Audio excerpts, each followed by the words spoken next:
Ada sebuah hotel misterius di kota Luyu. Kamar 1408 tidak boleh dibuka. Kamar ini dibuka dari tahun 1912 sejak hotel didirikan. Total ada 56 orang yang meninggal, bunuh diri dengan melompat, atau menggantung diri. Tidak ada yang tahu apa yang terjadi di kamar 1408. Untuk mencegah banyak tragedi, hotel memutuskan untuk menutup kamar ini. Tetapi ada seorang penulis yang menulis cerita hantu. Dia telah mengunjungi rumah-rumah berhantu di seluruh negeri, tapi tidak pernah melihat hantu. Dia tidak percaya dengan hantu. Mendengar kamar hotel ini, dia segera ke hotel itu dan check-in di meja resepsionis. Tetapi diam-diam dia telah menelpon manajer hotel. Pria itu tersenyum dan berkata bahwa kami akan meningkatkan Anda ke suite presidensial. Penulis mengatakan bahwa saya ingin kamar 1408. Manajer memintanya datang ke kantor untuk mengobrol dan merubah senyumnya. Saya dengan sungguh-sungguh meminta agar Anda tidak tinggal di kamar itu. Penulis tidak berkompromi. Manajer mengeluarkan buku catatan tebal. Anda dapat melihatnya. Korban pertama meninggal pada tahun 1912 setelah pembukaan hotel. Dengan memotong tenggorokannya, penulis terus membalik setiap halaman. Ini adalah tragedi yang berbeda. Manajer mengatakan bahwa tidak ada yang melewati itu selama 1 jam. Dia lebih tertarik, mengatakan bahwa dia harus tinggal. Jika tidak saya akan menuntut Anda. Manajer hotel. Manajer akhirnya setuju.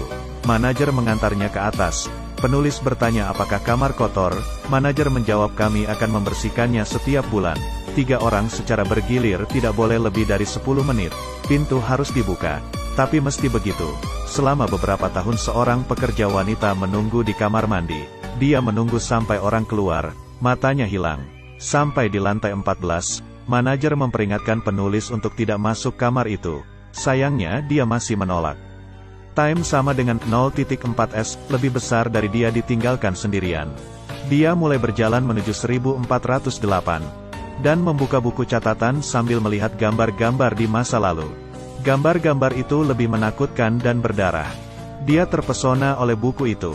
Tiba-tiba, dia menyadari bahwa dia sebenarnya telah kembali ke pintu masuk lift. Tetapi ada kekuatan dalam kegelapan. Dia menutup buku dan fokus berjalan ke kamar 1408. Sebelum masuk, dia melihat seorang ibu di kamar sebelah dengan bayi. Kelihatannya dia tidak aman. Akhirnya dia tiba di kamar 1408. Memasukkan kunci, memutar kunci, membuka pintu, menyalakan lampu. Semuanya normal di dalam ruangan. Pria itu mencibir, menutup pintu dan melihat-lihat isi kamar. Mulai dari TV, tisu juga normal, kulkas juga normal. Hanya radio yang tidak biasa. Di atas karpet ada noda aneh dan gambar lukisan juga sedikit tidak biasa. Lalu dia membuka jendela, melihat keluar. Di luar tampak normal. Tiba-tiba, radio berdering dengan sendirinya. Membuatnya kaget. Pria itu membalikan kepalanya dan melihat. Sialnya, tempat tidurnya ada kotoran. Ia merasa ada seseorang di kamar itu. Jadi dia harus waspada. Tidak ada seorang pun di mana-mana. Dan saat ini dia menemukan bahwa tisu toilet di kamar mandi benar-benar menghadap ke mahkota. Dan udara semakin panas dan panas. Dan menemukan bahwa AC rusak.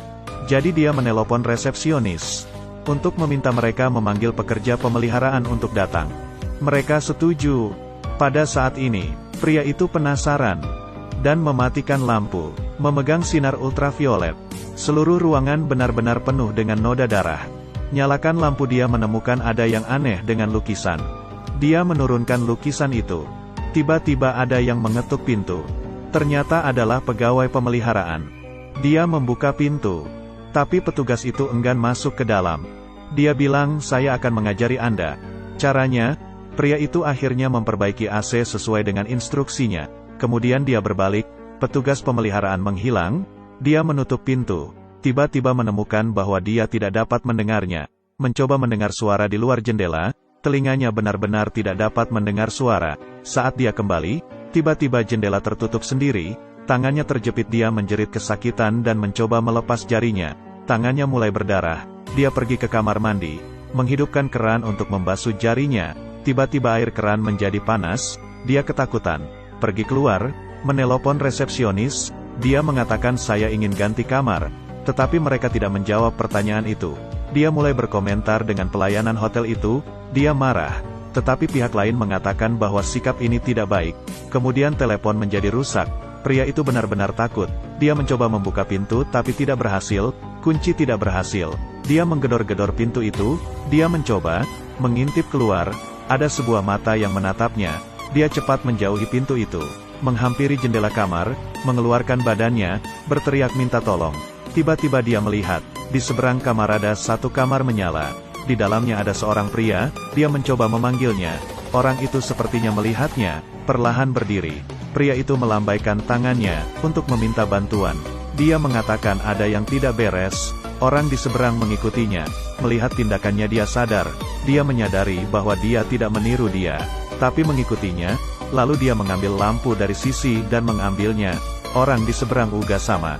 Orang lain itu ternyata dirinya sendiri, dan yang lebih menakutkan, ada orang lain di belakang orang itu, memukul kepalanya, bahwa orang yang sama muncul juga di tempatnya.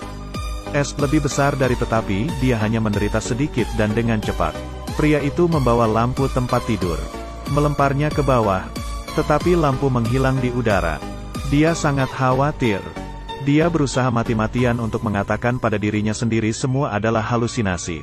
Lebih banyak halusinasi muncul. Hantu yang meninggal di hotel ini muncul, memanjat keluar jendela dan melompat.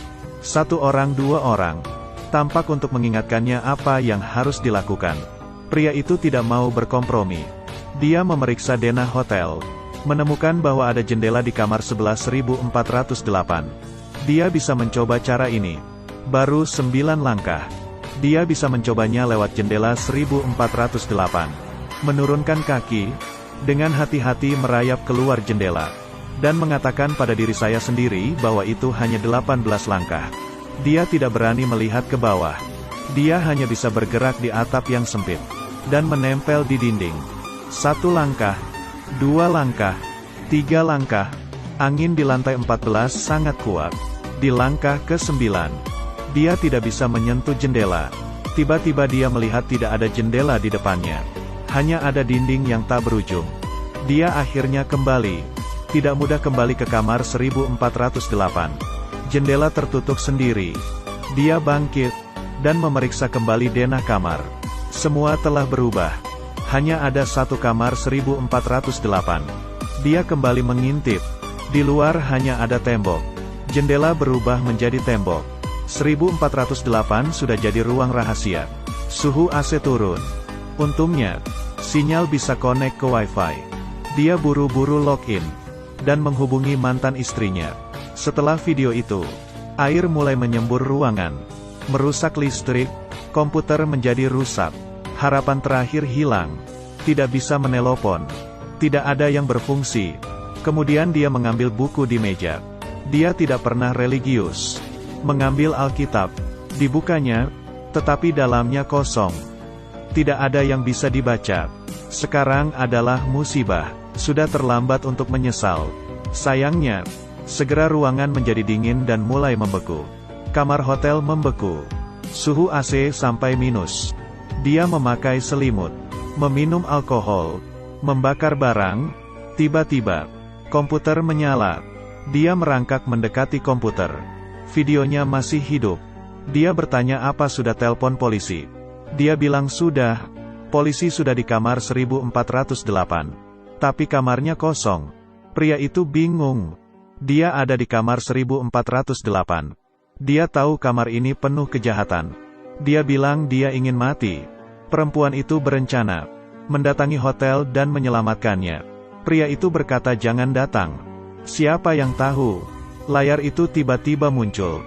Cepat datang, aku di kamar 1408. Anda menyelinap masuk.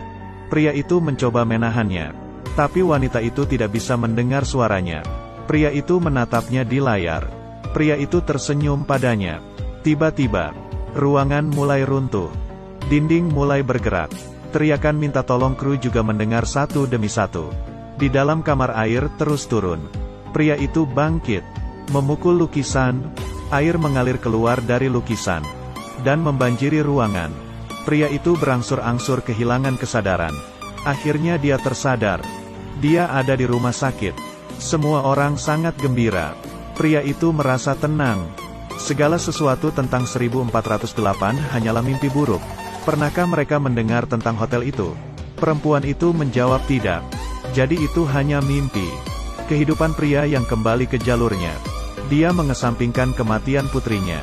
Mengambil inisiatif untuk kembali dengan mantan istrinya. Pengalaman 1408 ditulisnya menjadi sebuah buku. Dia membawanya ke penerbit. Di kantor pos. Tiba-tiba dia menemukan bahwa petugas kantor pos adalah petugas hotel. Kemudian terjadi hal yang luar biasa. Semua orang di kantor pos sibuk menghancurkan tembok. Ada tulisan di dinding. Ini adalah kamar 1408. Ternyata, semua orang tidak pernah meninggalkan ruangan. Saat ini, ruangan telah menjadi reruntuhan yang terbakar. Putrinya yang sudah meninggal muncul. Dia meneteskan air mata dan memeluknya erat. Tidak lama, putrinya kembali mati. Pria itu tidak bisa terima. Kenapa putrinya harus mati 2 kali? Pria itu menghancurkan barang-barang di ruangan yang begitu kejam. Kemudian, penghitung waktu berakhir. Dia bertahan selama 1 jam. Kamar itu kembali seperti semula. Telepon berdering. Pria itu mengangkatnya. Ada suara di telepon. Berkata, bahwa jam ini akan memulai kembali putaran tak terbatas. Tapi Anda juga bisa memilih layanan check-out kilat. Melihat sebuah tali yang diikat. Membujuknya untuk bunuh diri. Suara di telepon juga. Mengatakan istrinya akan datang dalam 5 menit. Pria itu marah. Bahkan jika dia meninggal, dia akan merusak ruangan ini. Pria menghabiskan seluruh hidupnya melarikan diri. Setelah anak perempuannya meninggal, dia melarikan diri dari kenyataan. Ayahnya sudah tua di panti jompo. Dia membakar kamar dan berniat membakar dirinya. Di lantai bawah, staf hotel semua diusir karena kebakaran. Mereka melihat api berasal dari kamar 1408. Membakar abis. Dia di atas bertekad. Dia menggunakannya botol memecahkan jendela. Kamar meledak. Semua habis di dalam 1408. Tidak ada lagi tragedi. Di dalam kamar 1408. Dia akan menjadi yang terakhir. Tetapi, kamar 1408 bukanlah kamar hotel biasa. Kamar hotel sebenarnya melambangkan hati seseorang. Tidak ada yang berani menghadapinya. Hanya ingin melarikan diri. Gemetar. Tetapi seringkali yang kesepian akan kalah. Jadi tolong jangan tinggalkan orang yang kamu cintai yang mencintaimu. Dengan mereka, kamu akan menjadi lebih kuat.